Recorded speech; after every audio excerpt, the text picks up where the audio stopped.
Je vous lis donc ce passage, Matthieu 18, versets 1 à 5.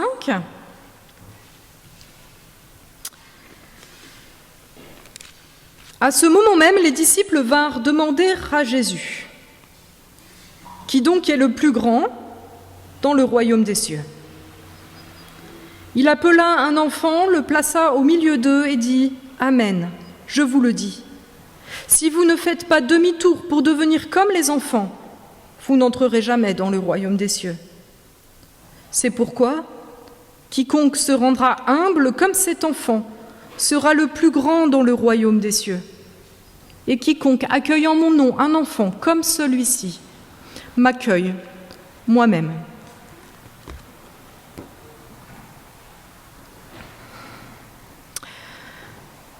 Je ne sais pas si vous avez remarqué quelles difficultés nous avons à créer vraiment du neuf. Parfois, nous voulons créer quelque chose de nouveau, et puis quelques années après, nous nous rendons compte que ce que nous avons voulu créer ressemble parfaitement à ce que nous avons voulu changer. Je vous donne un exemple. Par exemple, en mai 68, beaucoup de gens ont voulu révolutionner la société, ils ont fait des grèves, ils ont voulu créer un nouveau système où il était interdit d'interdire, etc. Et aujourd'hui, ces personnes, souvent, sont dans des places à responsabilité et ont du mal à laisser leur pouvoir. Personne n'est concerné ? Un petit peu quand même. Voilà donc un exemple, mais j'en ai d'autres. Par exemple, dans des associations. Voilà, une association de gym, par exemple. Quelqu'un va dire, mais ça va pas du tout dans cette association, le président a trop de pouvoir. Et puis, il va créer une association parallèle qui aura un autre nom. Et puis, 10 ans plus tard, on verra, l'association ressemble parfaitement à l'ancienne, sauf que le chef, eh bien, c'est quelqu'un d'autre. En général, c'est la personne qui contestait l'autorité qui était dans l'autre association.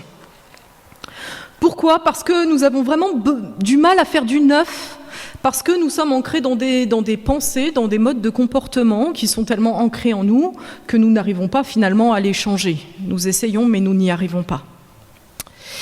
Et juste avant cet épisode, Jésus a une discussion avec ses disciples au sujet du pouvoir de Rome et du royaume des cieux. En gros, ce que Jésus dit à ses disciples, c'est qu'il y a le pouvoir de Rome que nous devons respecter, le pouvoir du monde, nous devons le respecter en payant nos impôts, mais il leur dit aussi qu'eux appartiennent à un autre règne, le royaume des cieux, où ils ne sont pas esclaves, mais fils et filles. Et alors là, on comprend la pensée des disciples qui se disent « D'accord, il y a un autre royaume », tout en ayant du mal à considérer que les relations seraient différentes dans ce royaume. C'est ainsi qu'ils demandent qui sera le plus grand. C'est ainsi qu'ils demandent en fait, en même temps, comment faire pour être grand dans ce royaume. Nous verrons que c'est un autre chemin que Jésus nous montre, que le royaume de Dieu consiste en quelque chose de tout différent des royaumes humains, et que c'est sur ce modèle-là que nous devons vivre finalement le royaume des cieux sur la terre, l'Église. Première chose à laquelle Jésus nous invite, se laisser accueillir comme un enfant. Et je vais vous lire ce verset qui nous dit « Je vous le dis, si vous ne faites pas demi-tour pour devenir comme les enfants, vous n'entrerez jamais dans le royaume des cieux. » Faire demi-tour, ici, c'est un mot qui signifie, oui, faire demi-tour, se retourner, changer de comportement. C'est pas le même mot qu'on trouve quand il est question de se convertir à Jésus pour croire. C'est un mot qui concerne plus le comportement. Et on voit que notre manière d'agir dans le monde doit être changée. Nous ne devons pas agir dans le monde comme nous, dans le royaume de Dieu, dans l'Église, comme nous agissons dans le monde. Il y a un changement à effectuer, et ce changement, il se situe au niveau du fait de vouloir être grand ou pas. Parce que dans le monde, comment nous agissons en voulant être quelque part les plus grands, en voulant nous distinguer. Le fait de nous distinguer nous donne l'impression d'être quelqu'un devant les hommes, d'avoir de la valeur, d'avoir un sens dans notre vie. Et depuis notre naissance jusqu'à notre mort, naturellement, nous sommes engagés dans cette course pour être meilleur en quelque chose. Alors par exemple, il y en a qui veulent être les plus riches, la course à la richesse. Il y en a qui veulent être les plus beaux. Il y en a qui veulent être les plus admirés. Et puis il y a d'autres styles de quêtes, qui sont aussi une quête pour être les meilleurs et être reconnus. Une quête pour être les plus croyants, les plus pieux. On peut être dans une quête pour être les plus sages, une quête pour être les plus intelligents. Et dans le monde, puisqu'il faut bien se trouver une quête, il y a aussi des quêtes alternatives. Des quêtes pour être les plus misérables, les plus à plaindre, des quêtes pour être les plus méchants. Si nous croyons ne pas être dans cette quête, réfléchissons à ce qui nous pousse à, par exemple, afficher certaines choses sur les réseaux sociaux. Il y a quelque chose en nous qui nous laisse dire que ce que nous faisons n'a pas de valeur tant que ce que nous faisons n'est pas reconnu comme bien par les autres. C'est ainsi qu'on fait une belle recette, et on va avoir envie de le dire à tout le monde, on va avoir envie de faire goûter notre bonne recette, on va mettre des photos sur les réseaux sociaux. On a par exemple réussi à faire 150 km en vélo, on va les mettre sur les réseaux pour que les gens nous disent « oui, c'est bien, tu fais plus de vélo que les autres, tu vaux quelque chose ». Voilà donc notre quête à la grandeur, et c'est quelque chose qui nous habite vraiment tous, vraiment tous. Et cette quête, nous dit Jésus, nous devons la reconnaître et nous devons l'abandonner. Nous ne devons en tout cas pas croire que c'est cela qui nous fera entrer dans le royaume des cieux. C'est pas d'être meilleur que les autres, d'être plus grand qui nous fera entrer dans le royaume des cieux. C'est pas le statut de meilleur que les autres qui nous fera rentrer dans ce royaume où, vous vous souvenez, Jésus le dit, dans le royaume des cieux, il y a des fils et des filles. Alors comment faire? Quel statut nous permet d'entrer dans le royaume? C'est donc pas cette quête, mais c'est le statut d'enfant. Qu'est-ce qu'un enfant? Là, Jésus n'est pas en train de dire que les enfants sont meilleurs que les autres sur le plan moral, qu'ils sont parfaits, qu'ils ne font pas des caprices, qu'ils ne sont pas centrés sur eux-mêmes. Jésus sait bien ce que c'est un enfant.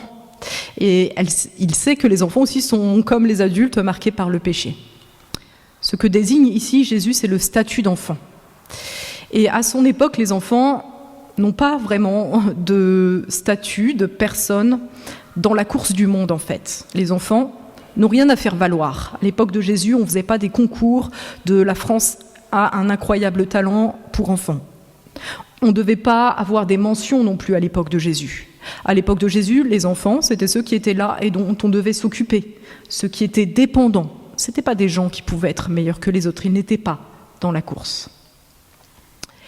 Eh bien voilà, le royaume des cieux s'accueille comme un enfant accueille le soin, l'amour de ses parents. Le royaume des cieux s'accueille en accueillant le soin et l'amour de Dieu pour nous. On entre dans le royaume en accueillant ce que Dieu nous donne simplement. Et si nous pensons entrer en essayant de gravir des échelons d'une autre manière, nous n'entrerons pas. C'est comme par exemple si on veut aller à une soirée costumée et qu'on vient sans costume. C'est pas la bonne chose, c'est pas la bonne manière d'entrer, c'est pas ce qu'on nous demande, c'est pas ce qu'on va vivre, donc ça correspond pas. Ou c'est la même chose si on entre dans une fête très classe en étant déguisé en clown. Voilà, vous comprenez. On ne peut pas entrer de cette manière, c'est pas de cette manière-là qu'on entre et c'est pas de cette manière-là qu'on vit dans le royaume de Dieu. Alors comment entre-t-on ? Nous sommes invités à accueillir l'humilité de Jésus, et là je vous lis un deuxième verset important. C'est pourquoi quiconque se rendra humble comme cet enfant sera le plus grand dans le royaume des cieux. Alors est-ce que là Jésus nous invite à engager un nouveau concours ? On ne doit pas être plus riche ni plus intelligent, mais on doit être le plus humble. Et on ferait un concours de qui est le plus humble. Vous pensez que c'est ça ? Non, c'est pas vraiment ça. On sait que quand on essaye d'avoir l'air plus humble que les autres, ça fonctionne pas vraiment, on l'est pas vraiment. En fait, qui est le plus humble et qui est à la fois le plus grand dans notre monde ? Quel est l'homme le plus humble et le plus grand qui est marché sur notre terre ? C'est Jésus. Et ce verbe qui veut dire se rendre humble, on le trouve dans Philippiens 2 par exemple, où on nous dit que Jésus, qui était Dieu, est devenu humble jusqu'à marcher sur notre terre, jusqu'à mourir sur une croix, jusqu'à obéir jusqu'au bout, et que Dieu l'a élevé. Alors qu'est-ce qui nous rend humbles ?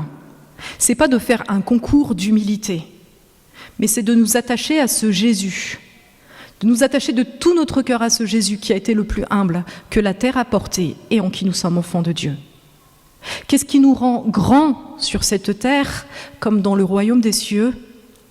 Eh bien, c'est que Jésus ait bien voulu descendre jusqu'à nous, mourir pour nous élever vers le Père. Voilà ce qui nous rend humbles, ce qui nous rend grands en même temps. Ce n'est donc pas notre humilité, c'est une humilité qui nous est offerte et c'est une relation à Dieu en Jésus qui nous est offerte et que nous pouvons accueillir avec joie. C'est cela qui fait que nous avons de la valeur, que notre vie a un sens vraiment très profond. Alors dans le monde, nous rencontrons des gens qui nous diront « Mais comment ? Mais franchement, t'as raté ta vie. Tu n'as pas réussi tel examen.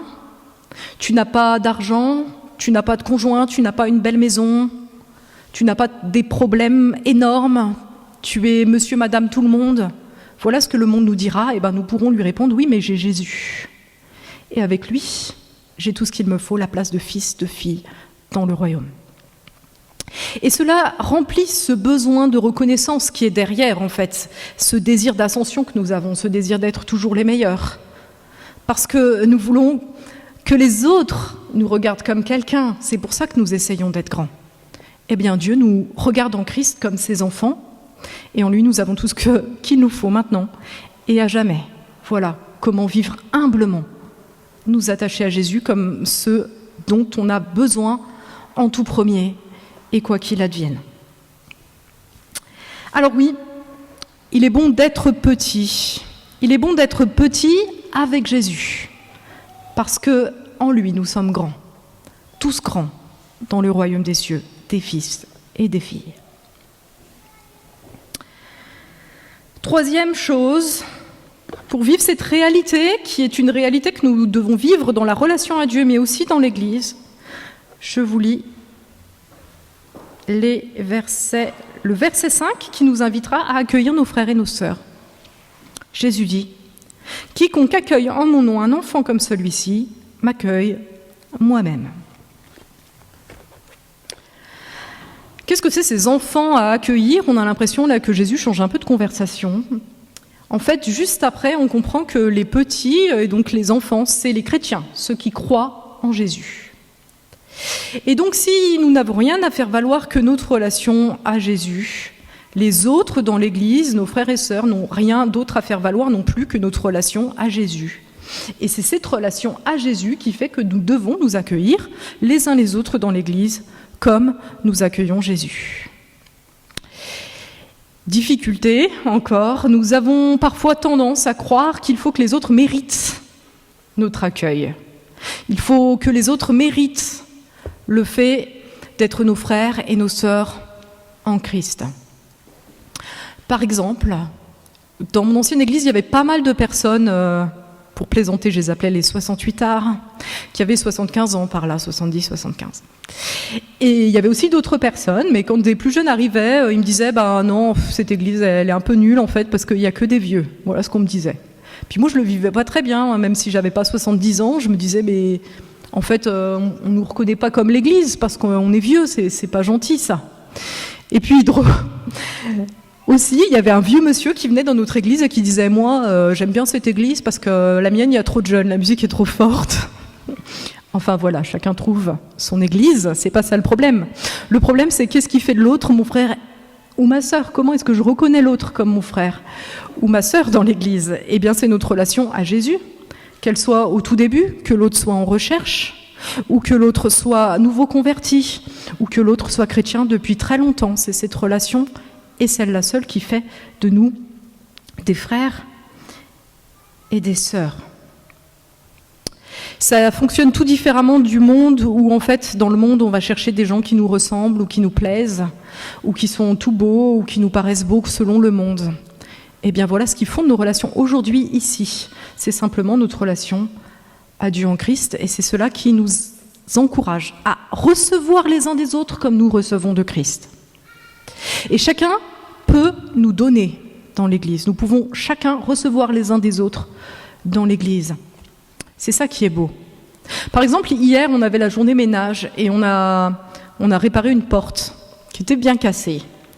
Alors on a vraiment eu besoin de l'aide de Dieu parce que c'était pas du tout gagné, et en plus réparer une porte c'est assez risqué parce que si on n'y arrive pas, l'église reste ouverte, surtout un samedi. Eh bien nous avons pu constater et réussir grâce à certains qui étaient forts, à d'autres qui étaient forts en bricolage et à d'autres qui étaient très patients et qui ont gratté pendant très longtemps l'enduit. Eh bien voilà, Dieu nous a donné les uns aux autres dans l'Église, et il nous donne les uns aux autres avec nos talents. De manière plus globale, nous pouvons aussi considérer que chacun, au stade où il en est dans l'Église, apporte quelque chose à l'Église. Ceux qui sont en recherche de Dieu, qui avancent petit à petit dans la foi, eh bien, ils nous disent à quel point Dieu déploie sa force pour nous conduire à lui.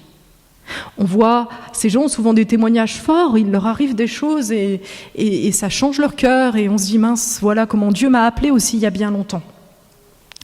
Et puis les nouveaux convertis, eux, souvent ils sont forts pour l'évangélisation, parce que comme ils n'étaient pas chrétiens il y a pas très longtemps encore, eh bien ils connaissent bien les gens qui sont pas chrétiens, alors que quand on est chrétien depuis longtemps, peut-être on a trop l'habitude de penser comme des chrétiens.